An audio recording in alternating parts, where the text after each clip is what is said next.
president who has the courage to do the right thing. Okay. However, I don't know the people below him. And I will give you an example. Like, there was an audit by the public service on people with fake academic credentials. Yes. It has been ongoing for many administrations, but it's the first time that people have left their jobs and they are being arrested and taken to court. For, I mean, anybody who has been found to have had fraudulent academic qualifications has been fired and they've been taken to court. There was an issue like the issue of the subsidies. Any other leader would not have done away with that, but it was a painful decision and the president had the courage to do that. The president is serious about fighting corruption. And all I'm asking is that the agencies who are mandated by law to help the country fight corruption, that is something that we must fight by all means necessary. I don't think that Kenya will develop and will go off as a country if we allow corruption and inefficiencies and incompetencies to be part of our life. Those are things we must really guard against. And I would support our agencies in the fight against corruption. I would, all those who are named, and it should not just be taking people to court. It should be that if you have stolen 100 million, that 100 million is recovered from you. You are left destitute, so that it serves as an example.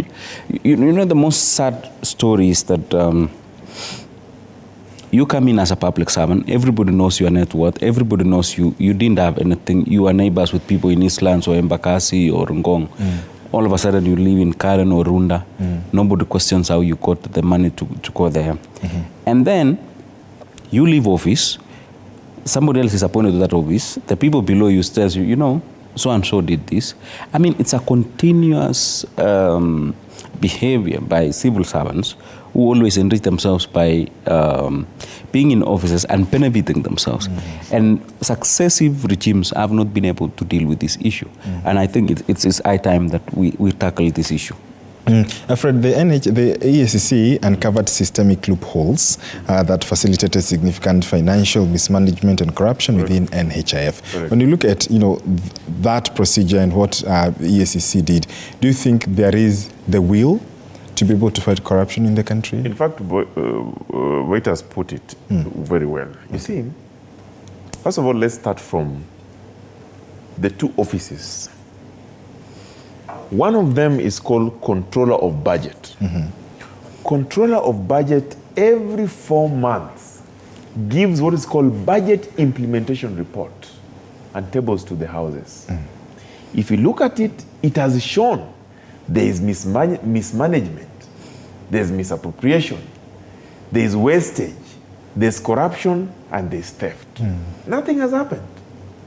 They've even gone against the PFM Act that requires that a certain percentage of the public money must go into development. Some are using 8.3%, well, it should be 30. Now go back to the other office called Auditor General's Office. Every 6 months, after the end of the financial year, they submit a report of audit of all public entities. Now, let me take you to what is called Audit and Accounts of Public Entities. The provisions of Article 2, I think 259 or something, if I don't get it. Now, it's actually 226. It says that if a public office holder or a political office holder misappropriate public funds, misuses, or directs contrary to the law, then that person shall be liable for the loss and shall make good, whether in office or not. That is the law, not Okango. But look, we have investigative authorities, investigate, audit, give a finding, and that finding end up in the shelf. No one is making good of the loss, no one is convicted of theft, and no one is charged. That is why the NADCO recommendation, and that's why this NADCO report, Boit, is very good, has recommended that the chief registrar so that we amend what is called Anti-Corruption and Economic Crimes Act, amend that the chief registrar shall keep the records of all those who have been convicted of economic crimes and other corruption-related cases.